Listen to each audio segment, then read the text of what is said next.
ஓம் நம சிவாய. வணக்கம். நான் ஜோதிடர் மகேஜி பேசுகிறேன். கடகம் சனிப்பெயர்ச்சி பலன்கள் 2025. துவைத்து எடுத்த அஷ்டம சனி விலகுகிறது. வர 29/3/2025 அன்னைக்கு சனிப்பெயர்ச்சி நடக்குது. சனி பகவான் உங்கள் ராசிக்கு 8ஆம் இடத்துலேருந்து 9ஆம் இடத்துக்கு பயிற்சி ஆகிறார்.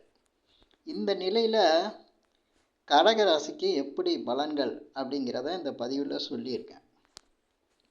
பொதுவாக அஷ்டம சனி கடக ராசிக்கு எப்படி இருந்திருக்கோங்கிறது கடகராசியில் இருக்கிறவங்க அந்த ராசிக்காரங்களை கேட்டால் தான் தெரியும்.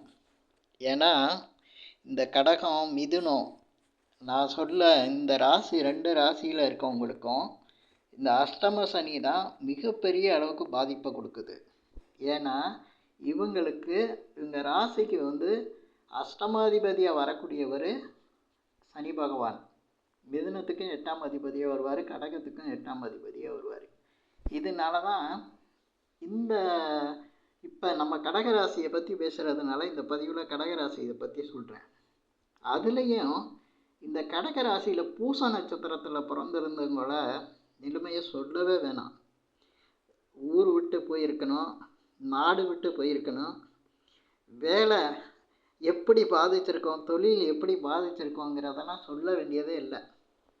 அதே போல் மிகப்பெரிய ஏமாற்றத்தை சந்திச்சிருக்கணும். இதில் சொல்லணுன்னா வாழ்க்கையில் எவ்வளோ கஷ்டங்கிறத நெருங்கி போய் பார்த்துட்டு வந்த மாதிரி கஷ்டம்னா என்னங்கிறத முழுசாக தெரிஞ்சுக்கிற அளவுக்கு இந்த கடகராசிக்கு போன அஷ்டம சனி இருந்திருக்கும். ஏன்னா இந்த ராசியிலே இந்த பூச நட்சத்திரம் ரொம்ப பாதிச்சிருக்கும்.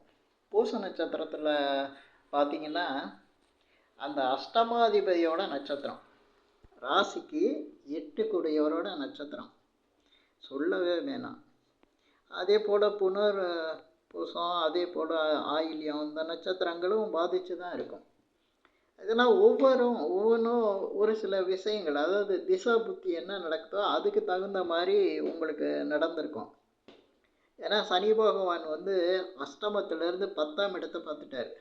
10ஆம் இடங்கிறது தொழில் ஸ்தானம். அஷ்டமாதிபதி தொழில் ஸ்தானம் பார்த்தா என்ன ஆகும்? தொழில், வேலை எல்லாத்துலேயும் ஏதோ ஒரு பிரச்சனை. ஒவ்வொரு ஜாதகருக்கும் விதவிதமான அதை சொல்ல வேண்டியதே இல்லை. அதுக்கடுத்து அஷ்டமத்தில் இருந்தால் டைரெக்டாக 7ஆம் பார்வையாக தனஸ்தானத்தை தான் பார்ப்பார். தனஸ்தானம், குடும்பஸ்தானம், வாக்குஸ்தானம். தனஸ்தானத்தை பார்த்தா வருமானத்தில் பிரச்சனை. வர்ற வருமானத்தை அப்படியே கொண்டு போய் கடன் கட்டுறது, வட்டி கட்டுறது, இது மாதிரி தான் அவங்களுக்கு வாழ்க்கை நிலை போயிட்டு இருந்திருக்கும். குடும்பத்தில் ஒரு நிம்மதி இல்லாமல், குடும்பத்தில் அவ்வளோ கஷ்டம், குடும்பத்தில் என்ன செய்கிறதுன்னே தெரியாமல் இருந்திருக்கும். கடன் கொடுக்குறேன்னு கடனை வாங்கிட்டு கடனை கொடுக்க முடியாமல் திணறது, சொல்ல காப்பாற்ற முடியாமல் போகிறது. இதுக்கடுத்து சனி பகவான் உங்கள் ராசிக்கு 5ஆம் இடத்தை பார்த்தாரு. இந்த 5ஆம் இடங்கிறது பார்த்திங்கன்னா குழந்தைங்க, பிள்ளைங்க விஷயம். அதுலேயும் உங்களுக்கு பாதிப்பு தான் வந்திருக்கும். குழந்தைங்க, பிள்ளைங்கனால சில பேருக்கு பெரிய பிள்ளைங்களாக இருந்தால் வேலை, திருமணம் செஞ்சதில் பிரச்சனை, திருமண வாழ்க்கை சரியில்லாமல் அதில் பிரச்சனையை சந்தித்தவங்க இந்த கடகராசிக்காரங்க இருக்காங்க. அது மாதிரி சில பேருக்கு வேலை, பிள்ளைங்களோட வேலை, அது மாதிரி படிப்பு சம்மந்தமாக கவலை, இந்த மாதிரிலாம் இருந்திருக்கும். இதெல்லாம் முடிஞ்சது. இப்போ சனி பகவான் உங்கள் ராசிக்கு 8ஆம் இடத்துலேருந்து விலகிட்டார். 9ஆம் இடத்துல அடியெடுத்து வைக்க போகிறாரு. அடியெடுத்து வச்சிட்டார்னா உங்களுக்கு ஒரு ராஜயோகம்தான். அஷ்டம சனியிலிருந்து விலகினாலே மிகப்பெரிய ஒரு யோகம்னு சொல்லலாம். ஏன்னா இது கடகராசிக்கு தான் மிகப்பெரிய யோகம். ஏன்னா 8ஆம் அதிபதியாக இருந்து விலகிறார்ல, எப்போவுமே மனசில் ஒரு பயம், திகில், தேவையில்லாத சகவாசம், அதே போல் பிடிக்காதவங்களோட பழகிறது, சந்தர்ப்பம் எல்லாத்துக்கும் சாதகம் இல்லாமையே இருக்கிறது, எப்போவுமே எந்த ஒரு விஷயத்துக்கும் தடை வந்துக்கிட்டே இருக்கிறது, ஏதாவது ஒரு சின்ன சிக்கலுக்காக பெரிய சிக்கலில் மாட்டிக்கிறது, இதெல்லாம் வந்து இந்த அஷ்டம சனியில் இருந்திருக்கும். இதையெல்லாம் பார்த்துட்டு 9ஆம் இடத்துக்கு சனி பகவான் மாறும்போது அஷ்டம சனியில் விலகும்போது தான் அதோட அருமை தெரியும். அது வெயிலோட அருமை வந்து நிழலில் தெரியுமாங்க. அது மாதிரி மிகப்பெரிய வெயில் பாலைவனத்தில் சுற்றிட்டு ஒரு நல்ல குளிர்ந்த நிழலில் போய் நின்னா எப்படி இருக்குமோ அப்படி இருக்கும் இந்த அஷ்டம சனியிலேருந்து விலகி வரும்போது. இப்போ சனி பகவான் உங்களுக்கு 9ஆம் இடத்துக்கு வந்துட்டார். 9ஆம் இடம் பாக்கியஸ்தானம். உங்களுக்கு 9ஆம் இடத்தை ஆக்டிவேட் பண்ணிடுவார். உங்களுக்கு பாக்கியஸ்தானம் ஆக்டிவேட் ஆகும். நல்ல விஷயங்கள் ஒரு கே உங்களுக்கு பேர் கெட்டுச்சுன்னா அந்த பேரில் ஒரு நல்ல விஷயம் நடக்கும். உங்களை மற்றவங்க மதிக்கக்கூடிய நிலை வரும். ஆன்மீக சம்மந்தப்பட்ட விஷயங்கள் உங்களுக்கு நல்ல ஒரு பலன் தரும். அதே போல் ஆன்மீக சம்மந்தப்பட்ட விஷயங்களில் அதிக ஈடுபாடு கொடுத்து அந்த ஈடுபாட்டினால உங்களுக்கு பல பாக்கியங்கள் கிடைக்கும். அதே போல் சிலருக்கு திடீர் பதவிகள், அதே போல் வேலையில் ப்ரமோஷன், கல்வியில் உயர்நிலை இதெல்லாம் உண்டாகும். வெளிநாட்டு பயணம், வெளிநாட்டு தொடர்பு, அதனால நன்மைகள் உண்டாகும். சிலருக்கு நீண்ட நாளை எதிர்பார்க்கக்கூடிய உங்களுடைய கனவு வந்து இந்த நேரத்தில் நிறைவேறும்.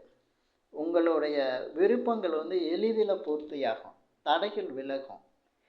இதே போல் சனி பகவான் 9ஆம் இடத்துல இருந்து அவருடைய பார்வை வந்து 3, 7, 11 அப்படின்னு இருக்குது. 9ஆம் இடத்துல இருக்கும்போது 11ஆம் இடமான லாபஸ்தானத்தை பார்க்குறாரு. சனி பகவான் நீண்ட நாளாக உங்களுக்கு கொடுக்க வேண்டிய லாபங்களை கொட்டி கொடுப்பார். ஏன்னா இந்த நேரத்தில் எதிர்பாராத லாபங்கள் கிடைக்கும். குறிப்பாக அவர் இருக்கிறது நீர் ராசியில் இப்போ வந்திருக்காரு 9ஆம் இடத்துக்கு. அதனால் வெளிநாடு தொடர்பான விஷயங்களில் அல்லது வெளிநாட்டு மனிதர்களால் உங்களுக்கு ஒரு மிகப்பெரிய அளவுக்கு வாழ்க்கையில் ஒரு உதவி, நல்ல பலன்கள் உண்டாகும். திடீர் அதிர்ஷ்டங்களும் கூட உண்டாகும் அந்த வெளிநாட்டு மனிதரால். ஏன்னா 9ஆம் இடங்கிறது வெளிநாடை சொல்லக்கூடியது. அதே போல் வெளிநாட்டு தொடர்பும் உங்களுக்கு உண்டாயிரும். 11ஆம் இடங்கிறது லாபஸ்தானம். அந்த லாபத்தை ஏதோ ஒரு வகையில் உங்களுக்கு கொடுத்துருவார். லாபங்கிறது எந்த வகையிலையும் கிடைக்கலாம். அது தொழில் வியாபாரம் செஞ்சு தான் லாபம்னு கிடையாது. எந்த ஒரு காரியத்துலேயும் அது நிறைவு விருப்பமாக நம்மளுக்கு சரியான முறையில் அது அமைச்சிட்டா அது லாபமாயிரும். அதுபோல் உங்களுடைய விருப்பங்கள், ஆசைகள் நிறைவேறும். நண்பர்களால் உதவிகள் கிடைக்கும். அதே போல் 3ஆம் இடமான வீரியஸ்தானத்தை சனி பகவான் பார்க்குறாரு.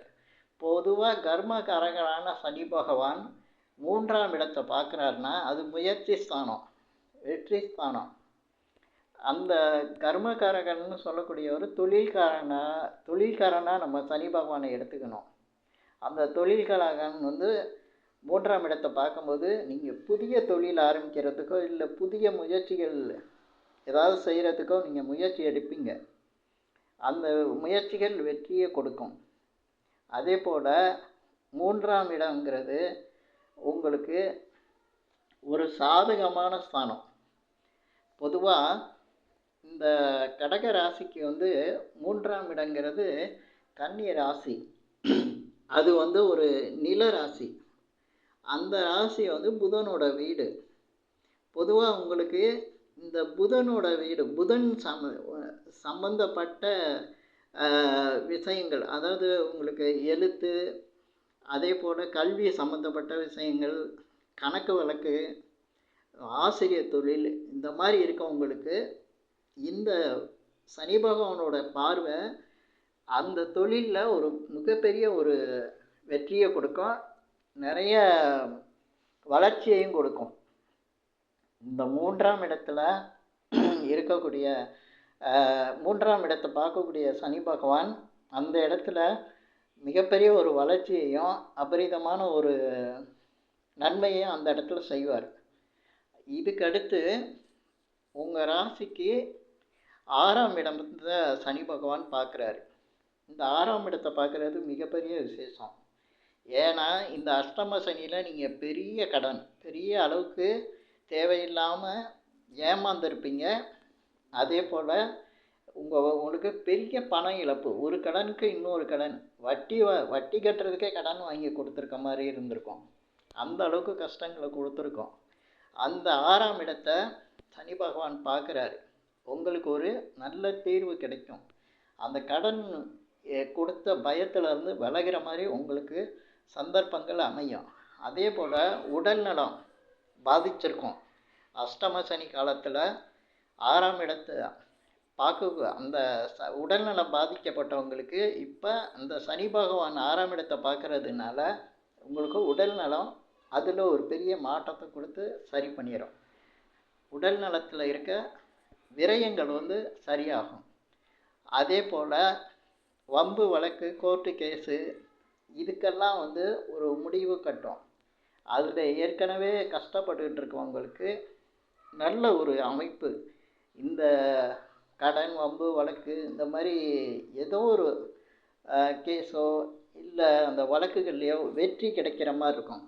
பாக்கியஸ்தானத்திலிருந்து பார்க்கக்கூடிய சனி பகவான் பாக்கியத்தை தான் கொடுப்பார்.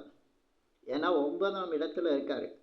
இதில் இந்த கடகராசியில் உள்ளவங்களுக்கு சனி யோகராக இருந்தார்னா மிகப்பெரிய யோகத்தை கொடுத்துருவார். ஜாதகத்தில் யோகரை வரணும். அவர் நீங்கள் அந்த யோகர் நாம யோகத்தை வச்சு கண்டுபிடிக்கிறது. அதில் யோகர் அவயோகர் இருப்பாங்க. அதில் சனி பகவான் யோகராக இருந்தாங்கன்னா கடகராசிக்கு ஒரு உச்சம். அதே மாதிரி கௌரவ கரணத்தில் பிறந்தவங்களுக்கும் கௌரவ கரணத்தில் பிறந்தவங்களுக்கெல்லாம் அவ்வளவு அஷ்டம சனியிலே பாதிப்பு இருந்திருக்காது. அதே போல் இந்த சனி யோகராக இருந்தாலும் அவ்வளோ எல்லா பாதிப்பையும் சமாளித்து வந்திருப்பாங்க. இப்போ இந்த 9ஆம் இடத்துக்கு வரும்போது மிகப்பெரிய யோகத்தை கொடுத்துருவார். ஏன்னா சனி பகவானை வணங்குறவங்க என்றைக்குமே கஷ்டத்துலேருந்து விலகி நிற்பாங்க. அதே போல் சனி கொடுக்குற மாதிரி மற்ற எந்த கிரகமும் கொடுக்க முடியாது. அதனால் சனி பகவான் கொடுக்குற நிலையில் இருக்கிற இந்த நிலையில் மிகப்பெரிய அதிர்ஷ்டங்களையும், அதே போல் வாழ்க்கையில் ஏற்கனவே இருந்த எந்தெந்த சிக்கல் இருந்ததோ, கடன், ஏமாற்றம், அதே போல் தடை, உறவுகளில் குடும்ப பிரச்சனை, குடும்பத்தில் மனைவியோட சிக்கல், மனைவியோட பிரச்சனை, அதே போல் பிள்ளைங்க விஷயத்தில் பிரச்சனை, அதே போல் பெற்றோர் சம்மந்தப்பட்ட விஷயங்கள், உறவினர்களோட பிரச்சனை, இதுக்கெல்லாம் ஒரு நல்ல ஒரு வழியை சனி பகவான் காட்டுவார். சனி பகவான்கிறது எப்போவுமே ஒரு ஜாதகத்தில் நல்ல இடத்துல இருந்து சரியான நல்ல பலன்களை கொடுக்க ஆரம்பிச்சிட்டாருன்னா மொத்த ஜாதகமே ஒரு நல்ல ஒரு வளர்ச்சிக்கு வந்துடும். அதனால தான் 30 வருஷம் கெட்டவங்க அடுத்த 30 வருஷம் நல்லா இருப்பாங்கன்னு சொல்லுவாங்க. அது சனி பகவான் வச்சு தான் சொல்லுவாங்க. ஏன்னா சனி பகவான் ஒரு சுற்றுக்கு 30 வருஷம் எடுத்துக்கிறதுனால இந்த அஷ்டம சனியில் இருந்து விலகி மிகப்பெரிய நல்ல யோக பலனை பெறப்போகிறது இந்த கடகராசி. இந்த கடகராசிக்கு அஷ்டம சனி விலகுது. அதனால் உங்களுடைய கஷ்டங்களும் விலகுது. இந்த பதிவில் நான் சொல்லியிருக்கிற விஷயங்கள் உங்களுக்கு பிடிச்சிருந்தா ஷேர் பண்ணுங்கள், லைக் பண்ணுங்கள். அதே போல் இந்த சேனலுக்கு சப்ஸ்கிரைப் பண்ணுங்கள். என்கிட்ட ஜாதகம் பார்க்கணுன்னா மட்டும் கீழே இருக்க என் நம்பருக்கு கால் பண்ணுங்கள். நன்றி, வணக்கம்.